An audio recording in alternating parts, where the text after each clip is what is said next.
Bangladesh Australia ম্যাচে সারাদিন বৃষ্টি, পরিত্যক্ত হলে পাবে 1 পয়েন্ট। তাহলে সেমিফাইনালের জন্য সুখবর পাচ্ছে বাংলাদেশ। যে সমীকরণে সেমিফাইনালে খেলতে যাচ্ছে বাংলাদেশ দেখুন। বাংলাদেশ ক্রিকেট ইতিহাসের 17 বছর পরে দ্বিতীয় রাউন্ড খেলবে বাংলাদেশ। স্বপ্নের জাল বুনতেই পারে, স্বপ্ন দেখতেই পারে সাকিব শান্তরা। ইতিমধ্যে এবারের বিশ্বকাপে 4 ম্যাচের ভিতর 3টাতেই জয় পেয়েছে টাইগাররা। এবার সুপার 8-এর লড়াই, প্রতিপক্ষ অস্ট্রেলিয়া, ভারত, আফগানিস্তান। যেখানে 21 তারিখ অস্ট্রেলিয়ার মুখোমুখি হচ্ছে বাংলাদেশ। ম্যাচটি হবে ওয়েস্ট ইন্ডিজের অ্যান্টিগায়। সেখানের আবহাওয়া এখন তেমন একটা ভালো নয়, কিছুদিন ধরে চলছে বৃষ্টি।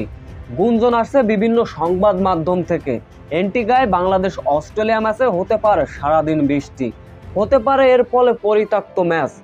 যদিও বা পরিত্যক্ত হয় বাংলাদেশ অস্ট্রেলিয়া ম্যাচ, শক্তিশালী অস্ট্রেলিয়ার বিপক্ষে বাংলাদেশ পাবে গুরুত্বপূর্ণ একটি পয়েন্ট।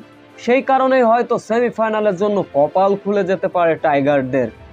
যদি ওই ম্যাচ পরিত্যক্ত হয় আর বাংলাদেশ গুরুত্বপূর্ণ পায় একটি পয়েন্ট, ইন্ডিয়া অথবা আফগানিস্তানের বিপক্ষে একটিতেই জয় পেলে সেমিফাইনালের আশা এবং রান রেটের হিসাব নিকাশে সেমিফাইনাল খেলতে পারে বাংলাদেশ।